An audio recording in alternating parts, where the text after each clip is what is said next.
샬롬, 크리스천 베이직을 함께 하신 여러분 안녕하세요. 한 주가 너무 빨리 지나가고 있는 것 같아요. 이제 조금 어른들이 말씀하신 세월이 빠르다라는 생각 이해하게 된 것 같습니다. 그래도 바쁜 하루 중에도 예수 그리스도께서 함께 동행하여 주심을 기억하며 오늘도 주어진 삶을 살아내시기를 바랍니다. 예수 그리스도에 관한 그 두 번째 이야기, 그럼 출발할까요?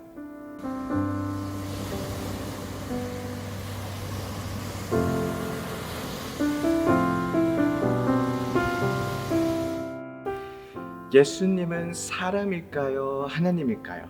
예수님은 완전한 사람입니다. 그리고 예수님은 완전한 하나님이십니다. 아니, 어떻게 완전한 사람이고 완전한 하나님이지? 사실 저도 어떻게 완전한 사람이면서 동시에 완전한 하나님인지 모르겠어요. 제가 나중에 천국 가서 정확하게 어떻게 그럴 수 있는지 물어보는 것으로 하겠습니다. 우리는 어떻게 예수님의 인성을 알 수가 있을까요? 요한이 요한복음을 쓸 당시에 예수님은 인간이 아니다, 예수님은 하나님이다 라고 주장하는 사람들이 있었습니다. 그래서 요한은 1장 1절 태초에 말씀이 계시니라, 이 말씀이 하나님과 함께 계셨으니 이 말씀이 그 하나님이시니라. 그리고 14절에 말씀이 육신이 되어 우리 가운데 거하심에 우리가 그 영광을 보니 아버지의 독생자의 영광이요 은혜와 진리가 충만하더라 라고 하나님이신 예수님이 인간이 되심을 증거하고 있습니다. 또 우리는 동정녀 탄생을 볼 수 있는데요, 우린 사도신경을 보면 성령으로 잉태하사 동정녀 마리아에게 낳으시고 라는 부분이 있어요. 사도신경은 초대교회들이 고백하던 믿음의 고백이 나중에 정리된 것인데요, 동정녀 마리아 부분이 왜 사도신경에 들어갔냐면 당시에는 예수님은 인간이 아니다, 예수님은 신이다 라고 주장하던 사람들이 있었습니다. 그들에게 예수님도 사람의 몸에서 태어난 인간이다 라는 사실을 보여줄 필요가 있었죠.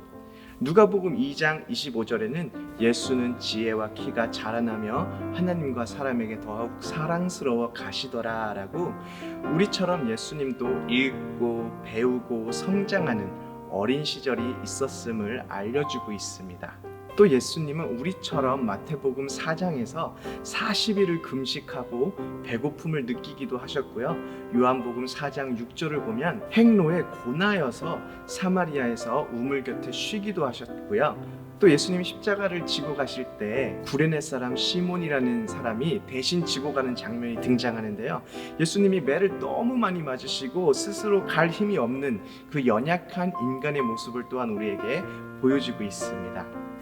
가장 중요한 것은 예수님이 완전한 인간이지만 죄가 없다는 것, 죄는 없으십니다.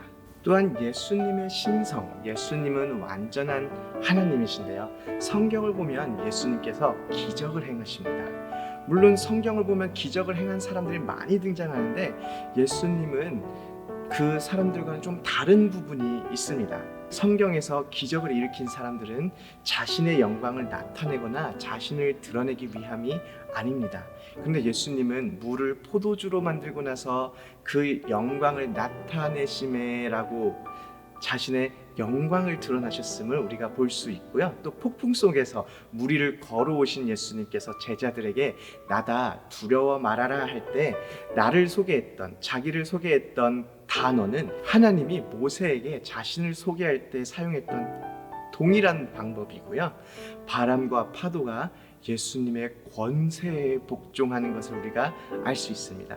또한 동정녀 탄생에서 예수님은 성령으로 잉태되었습니다. 즉 이것은 사람의 몸이지만 동시에 예수님의 신성을 나타내는 표현입니다.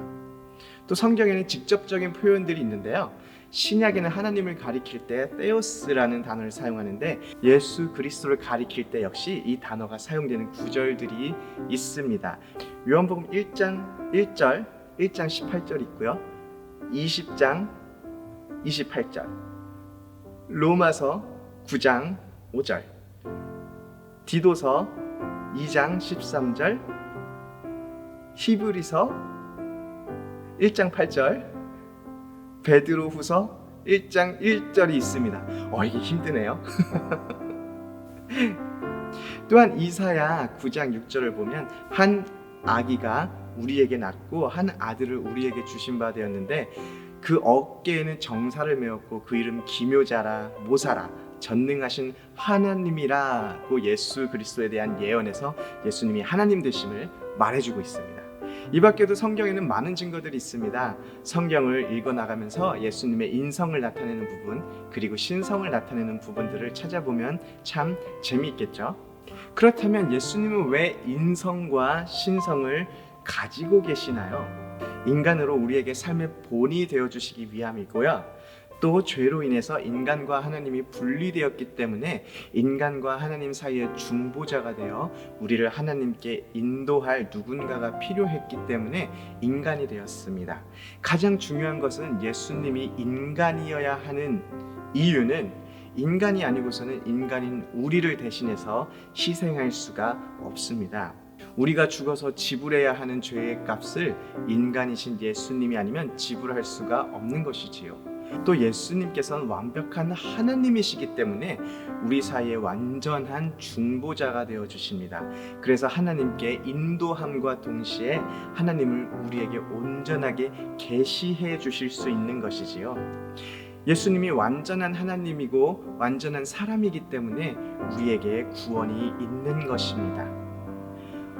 오늘 이렇게 예수님의 인성과 신성에 대해서 이야기해봤는데요. 사실 어려운 이야기지만 우리가 기억하기 원하는 것은 예수님께서 완전한 하나님이시며 또한 완전한 인간이 되어주셨다는 사실이 바로 여러분과 저의 죄로부터 구원해 주시기 위하셨다는 사실을 기억하면서 또 이번 한 주를 살아가시기를 소원합니다. 그럼 저는 다음에 다시 뵐게요. 안녕.